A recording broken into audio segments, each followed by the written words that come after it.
La scatola al suo interno che cos'ha? Ha quattro cose fondamentali.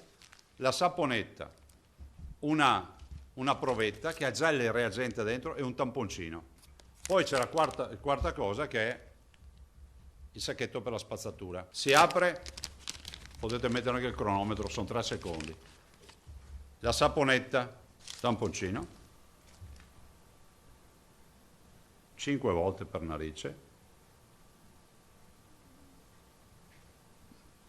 Si apre la provetta che ha già il suo reagente, tac, va dentro, si strizza un po' la provetta che è morbida e quindi in modo tale da strizzare il tamponcino si butta via, si richiude la provetta, si apre il beccuccio più alto della provetta che ha il dosatore, 4 gocce, ecco guardate, dà già la stringa del negativo.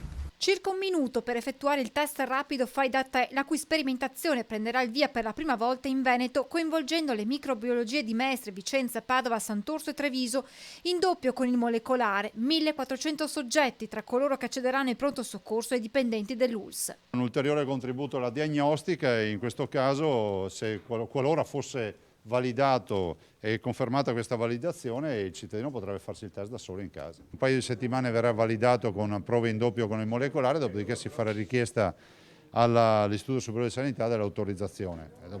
Questo poi è un fatto di Roma che non dipende più da noi. Ha la stessa attendibilità dei test antigenici, cioè ha un'attendibilità elevata se viene eseguito subito.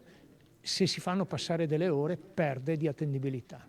Un test poco invasivo al momento della somministrazione, ma ugualmente efficace. Se il virus c'è ed è una carica da prendere in considerazione, quindi sotto quei 33 CT, c'è a livello nasale e c'è anche dietro.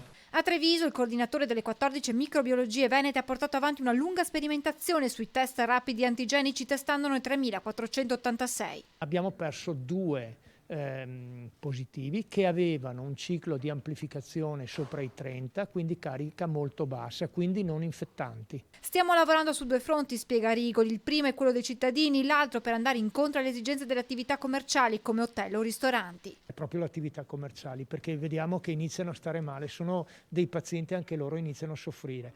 Questa sperimentazione apre un nuovo scenario sui test fai da te che riguarda la tracciabilità, sottolinea Zaia. Il vero tema è capire che quando uno ha in mano un test fai da te, ha in mano non solo le sorti della sua vita, ma anche quelle di una comunità, perché poi se gli viene fuori positivo cosa fa? Quindi il vero tema è quello della biosorveglianza.